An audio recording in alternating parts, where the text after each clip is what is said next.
stop. Before you go and listen to Mr. Mick Demonetized here and his thoughts on the movie, why don't you listen to what I have to say? First off, the whole second act is a mess. I mean, half an hour dedicated to a casino planet that ultimately goes nowhere? What were they thinking? Secondly, at no point did Lisa ever tear Johnny apart. That's just gross misadvertisement movie. B, are you telling me they still want to rescue dinosaurs from that fucking island even though they've been trying to fucking eat them all the fucking time? Fuck! When do people learn their lessons with those parks? And finally, who the goes to a suicide forest and takes video of a corpse hanging in a tree? I'm a cold-blooded mercenary and even I think that's fucked up. It's an everyday low with you, isn't it, Paul? So that was different. When I went to Deadpool 2, I wasn't anticipating having low expectations for the movie, but at the same time I wasn't really building it up to be bigger than what I thought it was going to be, because I feel out of all of the superhero films, and especially the Marvel stock, this is the one property and the one character that I feel can thrive on just being consistent. It doesn't have to placate into kind of the Avengers escalation, I've come to call it, where every solo movie or team-up movie or ultimately Avengers, mass Infinity War style coming together of characters has to outdo and out-trump the previous installments with regards to its spectacle, with regards to its epicness. Deadpool is not about escalation for the sake of epicness. Deadpool is this fun-loving, foul-mouthed, fourth wall-aware character. It started off with the first film, and he talks about kind of breaking down the structure of superhero movies as they are these days anyways. Does it very similarly here in Deadpool 2, where he's talking about, no, this is a family movie. And he kind of takes that meaning and elaborates on it as the plot goes along. But here, I wasn't going into this movie thinking like, okay, they're going to do a lot of more outrageous stuff simply because they can. When they do more outrageous stuff, or they introduce a whole new slew of supporting characters, just blow up the cast from the previous installment, they're fully aware that they're doing it, and they take that idea and bend it in cool ways with the fact that it's a character who is utilizing meta humor to its fullest extent. And that's what makes Deadpool 2 really as funny as the first one, a little bit more emotionally investing than the first one, I would say, but at the same time, it doesn't shy away from its raunchiness or its sense of humor. And yeah, this is Ryan Reynolds at his Ryan Reynoldsiest. It's been said ad nauseum, he was born to play a character like this, and he is in his element here in the movie. It does some cool stuff where he is able to take Deadpool into some more serious territory, honestly, where it's Deadpool actually taking on sort of a mentor role to this mutant kid who plays a pretty important part in the overall plot, kind of pairing him up with this kid on occasion. At first, kind of your standard, oh, I begrudgingly accept this kid as my responsibility even though I'm playing it as though I don't care. He does care type of thing. In a way, the movie's aware that it's doing that, but also it doesn't shy away from kind of being legitimate with regards to its character development of Deadpool and this kid named Russell. With regards to bringing in the other characters such as Domino, Josh Brolin's Cable, of course, and the remainder of X-Force, you'd think that would be kind of where a superhero sequel would go. It's like, okay, we introduced Deadpool. We introduced a couple of the X-Men who hung out in the background in the previous movies and made them main characters. Let's just blow that up and give X-Force its own kind of starting off point. It kind of sort of does that, but then it bends that expectation in a fun way and says, oh, you thought you were getting X-Force. I'm not going to spoil it for you, but needless to say, it goes into a pretty surprising twist with the X-Force angle that had me kind of laughing, because it kind of put on display how I guess, kind of spoiler, how disposable certain characters from the 90s are, probably aside from Cable and Deadpool and Domino, but I'm not a Shatterstar fan to begin with, so let's leave it at that. So I was happy with this movie. So yeah, it'll do that, where it takes the trope of, okay, we're going to surround this character who did really well in the first installment, surround him with a bunch of other characters, blow up this cast. Does that, plays with that a little bit, but does it in a fun and engaging way where you, at the end of it, you're like, yeah, I do give a shit about Cable. I do care about Domino at the end of this. And the actors are doing a great job. I can't remember the girl's name who plays Domino, but she is a really fun foil for Deadpool in this. I know in the comics, Deadpool and Domino have gotten together and have sometimes been in an off-again, on-again relationship, but here it's more, they're besties in this one.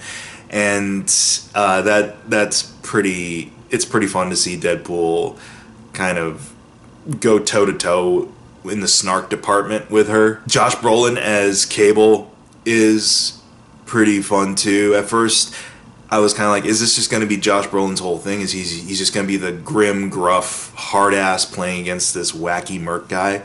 But he has opportunity to be a little bit lighter and to show a little bit more of like a Lethal Weapon style chemistry with Ryan Reynolds, which works pretty well to serve this film. I love in this version too, and they play into it as well in the movie, is that the way Cable's usually depicted in the comics is he's this big hulking dude with the full Liefeld trope on display, pads, armored up wazoo, like constant grimace face, and just busy all over with regards to his design. He's a huge dude. But then in this movie, Deadpool makes light of the fact that it's like, watch out for Cable, everybody. Even though he's shockingly only 5'11", he is an intimidating guy. And they do that in shots where Deadpool is walking next to Josh Brolin's Cable, and Deadpool is dwarfing Cable. I kind of just love that. I love that it wasn't the stereotypical, like, oh, he's going to be this big hulking brute, and Deadpool's this smarmy little wise ass next to him. And the fact they made light of that in the movie, that the actors height-wise just don't add up. It's that cool like meta-awareness that I enjoy about Deadpool. A couple of other tropes that this movie plays into that actually provide some of the more emotional parts of the movie. It almost goes the route of vengeance for a loved one, but they don't go the way, again, a lesser superhero movie or a superhero movie that is completely oblivious to how formulaic it is would go about things. There's moments where Deadpool will touch the spirit world momentarily. That's kind of a recurring theme throughout the movie for him, is that he wants to die at a certain point in the film, and he can't die because of his powers. He's constantly healing, he's constantly regenerating. So even when his powers are kind of nullified temporarily, when he's given like this power inhibitor collar and this cancer starts to come back, he's like welcoming it almost. Even though he's in agony and pain, he's like, oh, thank God, I'm gonna die. And there are points where he almost gets there and he touches the spirit world, and those provide some of the saddest parts of the movie for me that legitimately made me kind of a little weepy without going full weep. Especially towards the end, there's a point where they take a cover of an a-ha tune, Take On Me. They take On Me and make me almost get emotional over this scene that's having Take On Me in the background. It's pretty well done, but it never loses sight of its levity.